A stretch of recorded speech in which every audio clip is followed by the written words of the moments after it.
আমার রান্না আমি কম বেশি আপনাদের সাথে অনেক শেয়ার করেছি। হ্যাঁ, আজকে শেয়ার করব বৌদির হাতের স্পেশাল চিংড়ি মাছ ভাপা। তো চলুন বৌদি ভাই কীভাবে চিংড়ি মাছ ভাপা দেয় সেটাই দেখবেন।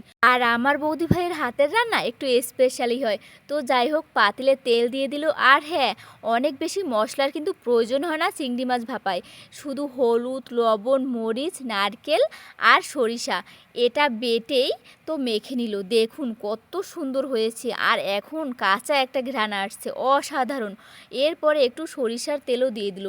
আর এসব ভাপায় চিংড়ি বলেন, ইলিশ বলেন, সব ভাপায়েই না সরিষার তেলটাই সব থেকে বেশি বেস্ট। ফাইনালি ভাপা বসিয়ে দিল। ভাপা হয়েও গেছে মাত্র ২০ মিনিটে বৌদি ভাইয়ের স্পেশাল চিংড়ি মাছের ভাপা। আপনারা কিভাবে ভাপা করেন চিংড়ি মাছের সেটাও জানাবেন। তো যাই হোক, একটু খেয়ে দেখি। ওয়াও, জাস্ট অসাধারণ।